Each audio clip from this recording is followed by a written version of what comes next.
Alright guys, welcome back to another G Auto Repair YouTube video. And this is going to be a quick video on this 2010 Nissan Maxima and alternator replacement. So the reason we're replacing this alternator obviously is because it's not charging, a well-known problem with these cars. I did tons of these when I was at the Nissan dealership.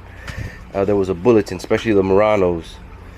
There was a bulletin where the alternator would just quit charging, and obviously the fix was to replace it. So these alternators are not a cakewalk.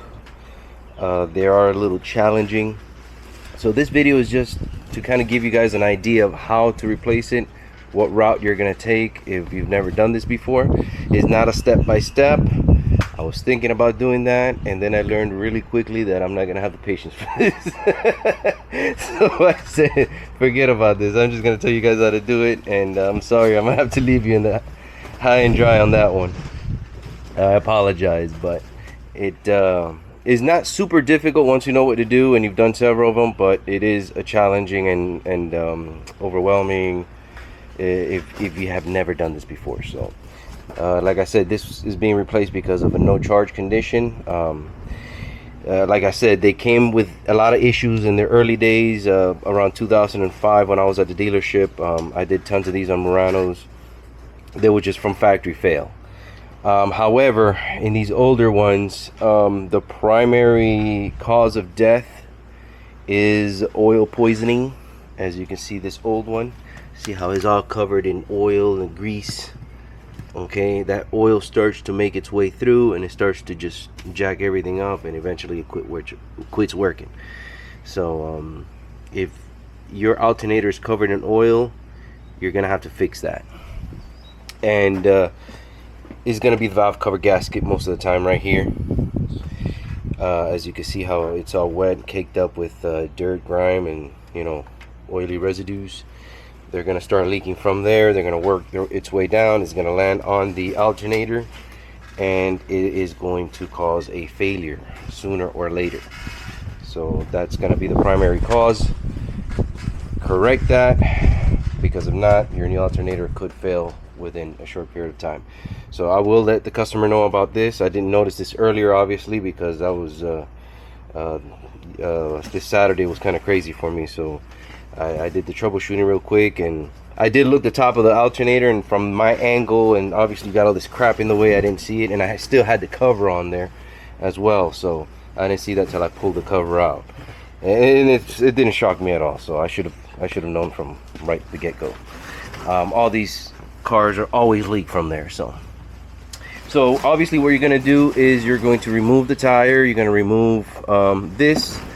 Don't necessarily have to remove it per se, but it will make your life easier. Just swing it back a little bit. That way you get a little bit of extra room here without fighting with this. So that's just a tip there. You're gonna disconnect the battery, negative. Your positive wire connection is right here. It's a 12mm nut. It's kind of deep in there, so you might not be able to get a good visual on it right off the bat, but there it is. My finger is literally on it, on the little rubber boot. And then your connector's right next to it right here. Now I had to replace this connector because, as everything plastic in these Nissans, it literally falls apart in your hand. So be ready to replace that as well. It literally broke into pieces. And there is a 12mm screw right here somewhere. If you see where my finger is, right there, you're going to get an extension with a swivel, and you're going to kind of work your way from way back here and get an extension swivel. Let me give you a visual right here. Again, if you're a DIYer, you may not have some of these tools. If you're a serious DIYer, then you're going to want to get it. If you're a professional, then you should definitely have it. But it will make your life very, very easy. So you're gonna kind of come from back here, this angle here. You're gonna reach that screw and take that off. Now, if you haven't already noticed, the compressor has to come off, okay, in order for you to bring it down, because here's the the alternator up here, and I'm trying to give you guys some light. Right up here, there's a 16mm nut with a long through bolt that has to come off. But before you do all that, the compressor has to come out.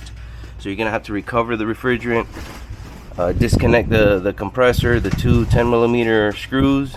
You can get through one down here, one you can just kind of wiggle your arm this way and get a wrench on it.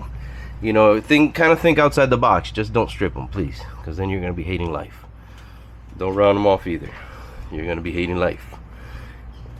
And then it's got four 14mm screws, bolts, two here and two that mount on the block that way. So it's gonna be towards the back of the compressor. Once that is loose, this literally will just come out right through here. The compressor comes out right through here. Then you're gonna undo the nut, the 16, and hopefully you have everything disconnected, and you've already removed the belt, obviously.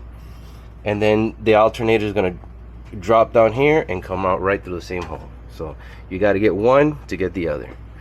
Unfortunately, that's the way it works. So if you have no AC equipment, then either take it to a professional so they can get it done, or you're not gonna have AC because you're not gonna be able to charge it afterwards. And you shouldn't be venting refrigerant into the atmosphere. That is an automatic no-no. So one more tip: you might as well have a new drive belt and a new tensioner handy, because I don't think there has been one of these jobs that I've done that I've had to replace the tensioner because it starts to bind. You might get the old belt out like I did on this one. I guarantee you will probably not be able to get the new one back in there, because you're supposed to give this thing a big swing and put a big Allen or something here in this hole and that hole back here, and that will lock this in place so you can work easier, and you will not be able to get it back in there because it starts to bind. I don't know, a bunch of them that I've gotten, by the time it gets to this mileage, that stupid tensioner is always binding. It never fails. Luckily, I did advise the customer, so she's kind of aware that might be coming down the line. I've already ordered it. I gotta let her know, hey, we're gonna have to change it, and the connector, because I wasn't expecting that one. So we are going to let her know that she's gonna need that tensioner. So once you got the alternator in, reverse operation, put everything back, and you are golden. So if you're kind of scratching your head looking at this, how do I get this alternator out of here? That's how you're supposed to do it. Now I'm sure you might be able to fandangle your way through a different means, maybe taking out this shroud or something, I don't know, but I think that's a little bit more work than what it's worth. You still got to fight with cooling and stuff. So that's it for right now. Just a quick video on how to remove it, not a step-by-step video. I'm sorry for that, but at least you guys have an idea of what to do if you do have to do this job. So thanks for watching. Please like and subscribe, and we'll catch you on the next video. Ciao.